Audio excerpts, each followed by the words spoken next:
Hi, and welcome to the School of Business Faculty Professional Development. My name is Penny Bivens, and I've been asked to talk to you today about post-production. So now you have your video on your computer based on what Lon and AC have taught you. And what do you do with it? Well, that's what I'm here to tell you about. I have to tell you, I'm not an expert. I just learned Premiere Pro from Adobe last semester in Jen Clank's Marketing 1070 Advertising and Promotions class. So if I can do it, you can do it. I think the issue is just trying to keep it simple. The thing about Premiere Pro is it's so complicated. There's so many things that you can do in it, it can get really overwhelming. Now there's a lot of training available, but that takes a lot of time. So what Jen told us to do, which I've done, is just search on YouTube for how-to videos, and pretty much anything you want to do, you can learn in 2-minute segments. So with that, we're going to go ahead and get started. I'm going to teach you how to import files into Premiere Pro, add an intro slide, add a background. And so with that, we'll go ahead and get started. First with how do you download Premiere Pro on your screen. So here on the Salt Lake Community College homepage is, you just type in Adobe, and it comes up Adobe Creative Cloud. The first knowledge article, you click on that, and it tells you what it is and how to download it. All the instructions are here. It is a large file. Make sure you have enough memory on your computer, and the program, because it is so complicated, gets updated often. So just a heads up warning for you on that. So before I start my projects in Premiere Pro, I like to have all of my files in a folder. And it's important to make sure that you use royalty-free images. So the background that I'm going to use comes from Salt Lake Community College. These virtual backgrounds were sent out by SLCC today early in the pandemic. So I'll go ahead and leave a link to this resource for you in this training. I couldn't find it by searching, so I'll provide you the direct link. I also have downloaded some royalty-free music from bensound.com. We're going to use this Happy Rock, so it's an easy download as long as you have some attribution for Bensound, so you'll see how I've done that. My sound effect is from Free Sound. So since I'm going to be doing a bloopers reel, which hopefully you'll find is kind of fun, I have downloaded this bleep sound. So it says the login to download, and I'm already logged in. So that comes up pretty easily. The image that I've downloaded here is from pexels.com. Again, royalty-free images. And the intro slide that I'm going to use, I just made a PowerPoint slide. I'm going to use the snipping tool here. And then there's my attribution for bensound.com. And I'm just going to go ahead and save that in the folder I've created for this training that has all my other files in it.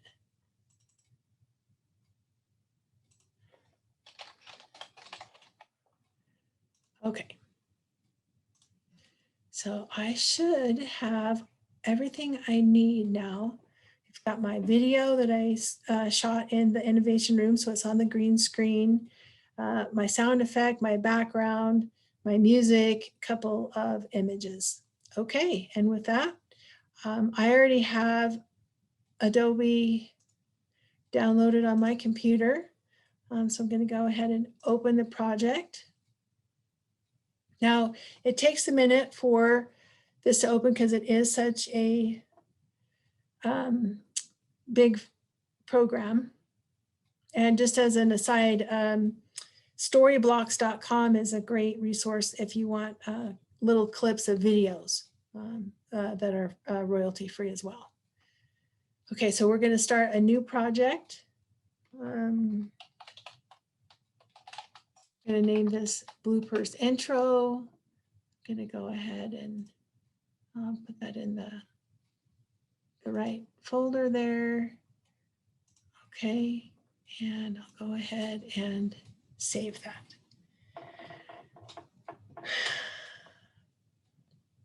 So the way that I import, this is in the effects window. I'm going to move it to the assembly window just because it makes it easier to start with.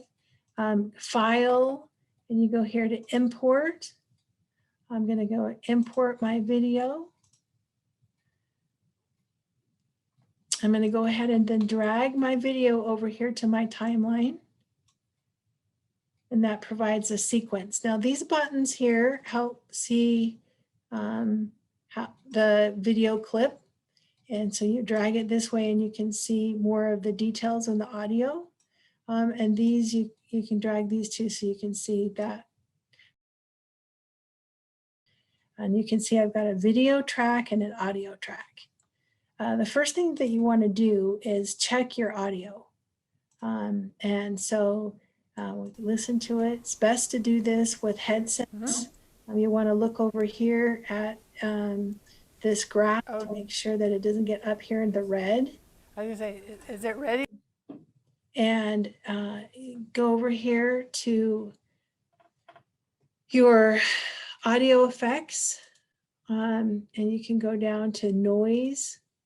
And you just go ahead and take this denoise or the reverb and you just drag it over here onto your audio track, right? And that turned that little gray FX to a purple FX that shows that you have an effect on your audio. You want to do this before you do any cuts. Otherwise, you have to do each one of these audio effects in each segment of cut. So it's a lot easier when your files together.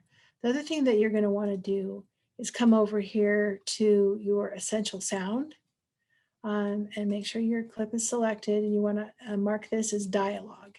And you can go down and make some changes, you know, if you need to. One of the things that I like to do is I like to make sure that this video clip is selected for the female voice or the male voice, because it kind of helps with it sounding good.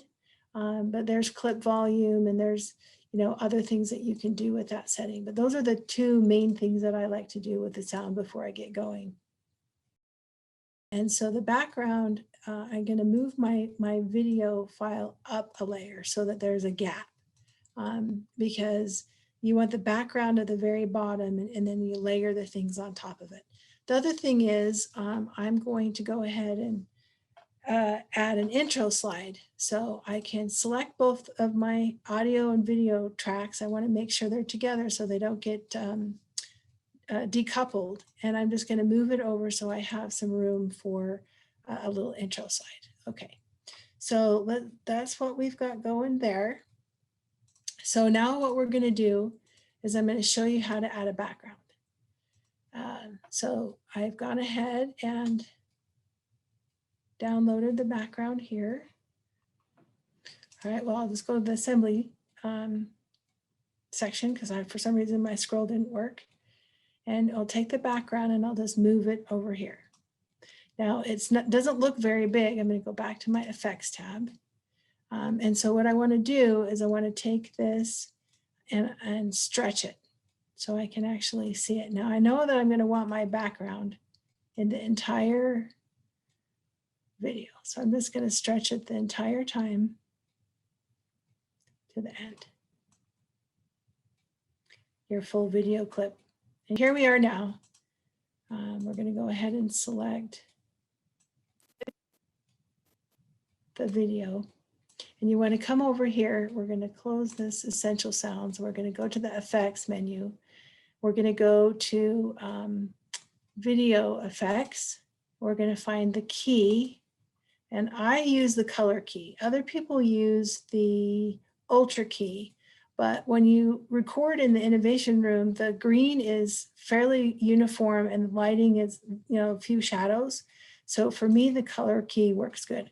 And I'm just going to use this color key and drag it over here onto my video sequence. All right. And I went ahead and clicked on it. I'm trying to see, where is the controls? Okay, and you get over here to the effect controls, and you can see this color key. You gotta make sure that you're part of the video. And you select the color key and you get this little eyedropper. You come over here and you select the green. And then you have to select the color tolerance. And it's just a scale here. And you can just fade that in. Okay. All right, so you can, the more that you fade it in and out, you can get it pretty close right like that. Okay, so you can see this background is so big that it's not fitting in the pane. So what I'm going to do is I'm going to select my background and I'm going to go ahead and right click and I'm going to scroll down here, this little button here, and scale to frame size. And there you go. Now you can also, if you select the video, if you wanted to double click on it, you could actually move yourself around in the frame. For the purposes of this video, I'm not going to worry about that too much. So there you go. Now I'm going to go ahead and add, I'm going to go back to assembly so I can see my intro slide here. And I'm going to go ahead and add that on the same panel as my video. And you can, and I'm going to go back to effects. And you can see it's very small. So I'm going to stretch so I can grab it. Double click it until you get, you can see this little red arrow and then you can stretch it. Okay. Now the transition between the intro slide and the video is going to be really stark. You can see that up here is playing. Those flips, right? So I'm going to go ahead and add a transition. So I come over here to the video transitions and you go to dissolve. There's a whole bunch of different dissolves. Cross dissolve is the default, and that one is actually my favorite. So I'm going to go ahead and just grab this and I'm going to drag it over in between here. And you should be able to see that. Stretch that if you want.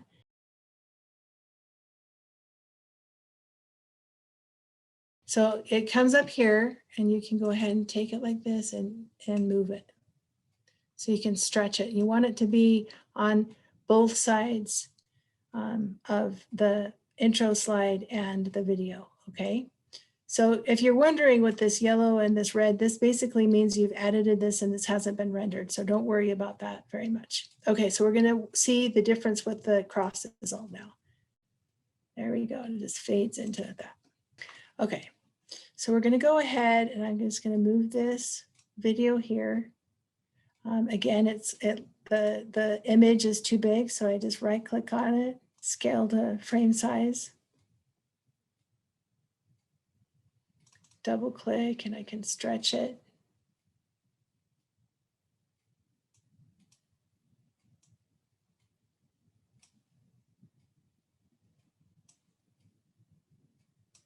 And move it, reorient it. Okay, so that's all that I have to show you today. To recap, we learned to first check the audio quality to make sure that the volume is good, and we set the presetting so that it's identified as a dialogue in the essential sound. And we looked at the different sound effects for denoising. And then we took our video and we moved it up a track because we knew we were going to add a background. We added the background. We removed the green screen. We added an intro slide. We figured out how to do transitions between the slides and the videos. So when we're done with all of that, what you're going to want to do is export. So when you export media, and it's going to give you this screen here. The format is good. Output name, I'll go ahead and change that to, go ahead and then I'm going to export. Now, when it exports it, it will also render it. And that's all I have for you today. I hope that was helpful.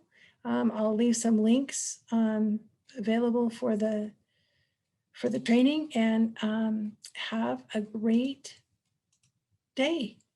Let me know if you have questions, and I'll probably send you to Jen. No, just kidding. I'll do what I can do to help. Thank you.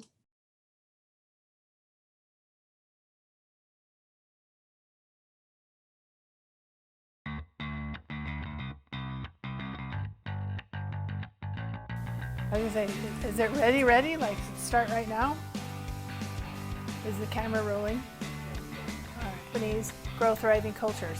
Okay, I gotta start over, and it's still too fast. So I kept going like, like, ah!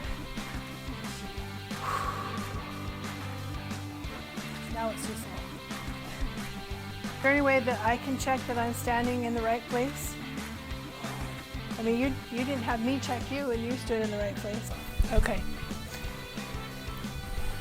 I hate this. We're getting good B-roll. There we go.